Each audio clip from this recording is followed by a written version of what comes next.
आखिर मैं इस बेरोजगारी के ऊपर बात क्यों ना करूं, आखिर मैं उस भ्रष्टाचार के ऊपर बात क्यों ना करूं जो कहीं ना कहीं युवाओं को 8 घंटे की ड्यूटी बोलकर 12-12 घंटे ड्यूटी काम करा जाता है। उनको मानसिक प्रताड़ना दी जाती है, उनको शारीरिक प्रताड़ना दी जाती है, उनको यह बोलकर काम करा जाता है कि अगर आपको ड्यूटी करनी है तो आपको 12 घंटे की ड्यूटी करनी है। और जब वहां युवा आवाज उठाने का प्रयास भी करता है तो पहली बात तो इनकी आवाजों को दबा दिया जाता है।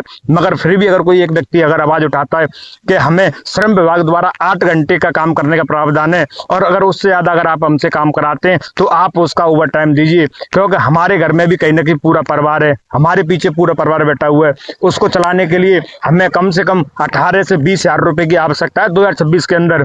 मगर वहां बैठे हुए, कंपनियों में बैठे हुए, वेयर हाउसों के अंदर बैठे हुए, कारखानों के अंदर बैठे हुए कुछ चुनिंदा लोग पूरी 80% आबादी को दाबने का प्रयास कर रहे हैं, उन युवाओं का दाबने का प्रयास कर रहे हैं जो कहीं ना कहीं पूरे परिवार को चलाने के लिए दिन रात मेहनत करने के लिए तैयार रहते हैं। साहब, इस आबादी, इस पूरी अर्थव्यवस्था को कहीं ना कहीं चलाने का काम जो लेबर वर्ग का व्यक्ति करता है और उसी की आवाज को हमेशा दबाया जाता है।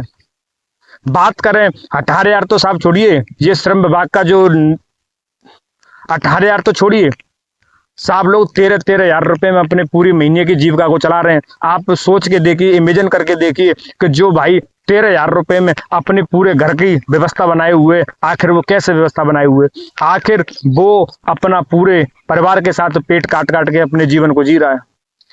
अपने पूरे जीवन में एक कमरे की व्यवस्था नहीं कर पाता साहब, वो अपने एक कमरे में ईंट तक नहीं लगा पाता, अपने लिए, अपने बच्चों के लिए अच्छी शिक्षा की व्यवस्था नहीं कर पाता, बच्चों के लिए, खुद के लिए कपड़े अच्छे नहीं पहन पाता। मगर समाज में अगर रहना है तो उसको अच्छे कपड़े पहनने पड़ेंगे। साहब, वो 2 वक्त का खाना कैसे खाता है, आप इस बात को उनके घर जाके पता कीजिए। साहब, हो सकता है कि उसके यहाँ सब्जी बनी हो मगर उस सब्जी के अंदर नमक ना हो या मिर्च ना हो। एक वक्त की सब्जी कम से कम 4-4 दिन व्यक्ति खाता है और जब वही व्यक्ति आवाज उठाता है तो उसकी आवाज को दबाने के लिए कहीं ना कहीं जिनकी तनख्वाह 1 लाख 2 लाख रुपए के आसपास होती है, जिनका घर सही तरीके से चलता है, और वो उनसे ये कहकर रिश्ते निकाल देते हैं कि अगर आपको ड्यूटी करनी है तो ये आपको हमारे तौर तरीके मानने होंगे। और अगर इसके ऊपर कोई आवाज उठाता है तो उसको बिना नोटिस और बिना जवाब दिए, बिना वार्निंग के उसे कहीं ना कहीं ऑफिस और उस कार्यालय या फिर उस संस्था से निकाल दिया जाता है जहां वो अपना बहुत समय दिया होता है और जहां से कहीं ना कहीं अपने पेट का, अपने पूरे परिवार का पेट पाल रहा होता है।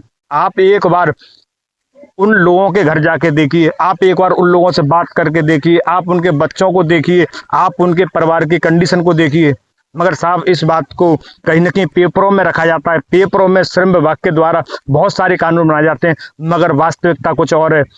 जो भाई अगर अपना ओवर टाइम मांगने के लिए भी आवाज उठाते हैं तो उनकी आवाज को दबा दिया जाता है। उनसे बोला जाता है कि अगर आपसे 12 घंटे की ड्यूटी हो रही है तो आप ड्यूटी करिए, वरना हमें आपकी जरूरत नहीं है। और ना ही आपसे बोला है अगर आप कर सकते हैं 12 घंटे की ड्यूटी 8 घंटे के वेतन के हिसाब से तो आप ड्यूटी करिए, वरना आप अपने घर जाइए। आप सोचिए, इस तरीके की मानसिक प्रताड़ना और शारीरिक प्रताड़ना जिस व्यक्ति के साथ हो और उसका मुंह को बंद कराने का भी प्रयास किया जाए, आखिर उस देश की अर्थव्यवस्था के साथ क्या हुआ। सरकार सब कुछ देखती है या नहीं देखती नहीं पता मुझे, मैं इस राजनीतिक मुद्दे पर बात नहीं करना चाहता। मैं तो बस ओनली बेरोजगारी के ऊपर, उन युवाओं के भविष्य के ऊपर बात करना चाह रहा हूँ। कहीं ना कहीं मेरे साथ भी ऐसा हुआ है, मैंने भी अपनी एक लेबर कोर्ट के अंदर एप्लीकेशन लगाई है।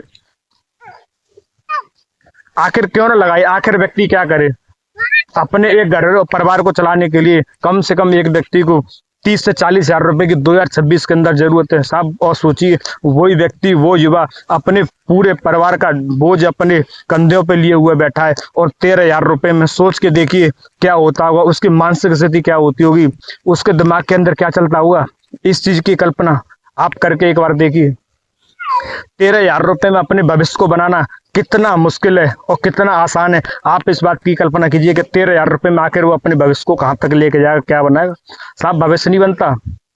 बहुत सारे आंकड़े, बहुत सारी वीडियो, बहुत सारा डाटा सोशल मीडिया पर ऊपर आप चेक करोगे डला हुआ, आप देखना कि आखिर इसी मानसिक प्रताड़ना की वजह से लाखों युवा हर साल कहीं ना कहीं मृत्यु के घाट चढ़ जाते हैं।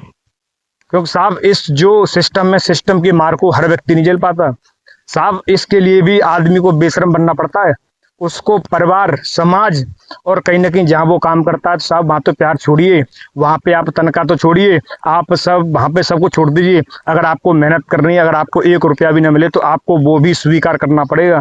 और अगर आप इसके लिए आवाज़ उठाएँगे तो आपको वहाँ बिना किसी भी बात के वहाँ से निकाल दिया जाएगा। और उसके बाद में फिर आपको महीनों, 2 महीने, 4 महीने आपको दूसरी नौकरी के लिए हज़ारों इंटरव्यू देने पड़ेंगे। उसके बाद भी आपकी नौकरी लगे या ना लगे, इस बात का आप बिल्कुल भी किसी से जाहिर तक नहीं कर सकते। साहब परिवार तो कहीं ना कहीं आपके पीछे बंधा हुआ है। अगर आप एक पैसा कमा के लाएंगे, 1 रुपया कमा के लाएंगे, तो उससे आपके परिवार की कहीं ना कहीं रोटी चलेगी, रोटी खाएगा वो परिवार। परिवार तो कहीं ना कहीं उस युवा के पीछे बैठा रहता है कि ये 1 रुपया कमा के लाएगा तब मैं देगा। मगर आप एक बार ये बात सोच के देखिए कि आखिर वो युवा क्या करे। परिवार नहीं जानता कि उसके पीछे आखिर हमेशा क्या हो रहा है। उन बच्चों को नहीं पता कि उन बच्चों के साथ और उन बच्चों के माँ बाप के साथ आखिर होता क्या है। ये दशा मेरी है, मैंने जाहिर की, मैंने इसके खिलाफ अपनी श्रम विभाग लेबर कोर्ट के अंदर एप्लीकेशन लगाई कि जिस नौकरी को मैं कर रहा था और उस नौकरी को मुझे लगाने के लिए कम से कम 1 महीने से 1.5 महीने का समय लगा।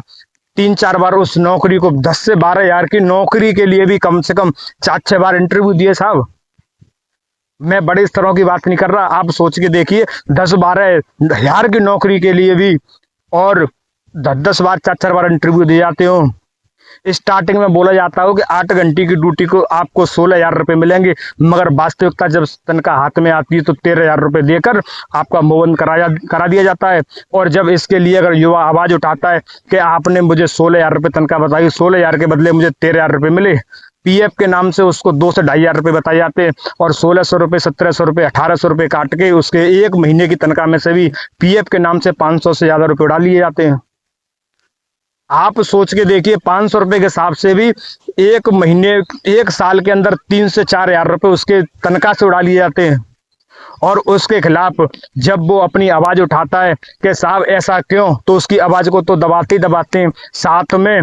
और जब वो ड्यूटी करता है तो 8 घंटे की ड्यूटी को फिर उसकी ड्यूटी को 9 घंटे कर दिया जाता है, तनख्वाह सेम रहती है। उसी ड्यूटी को 10 घंटे कर दिया जाता है, तनख्वाह सेम रहती है।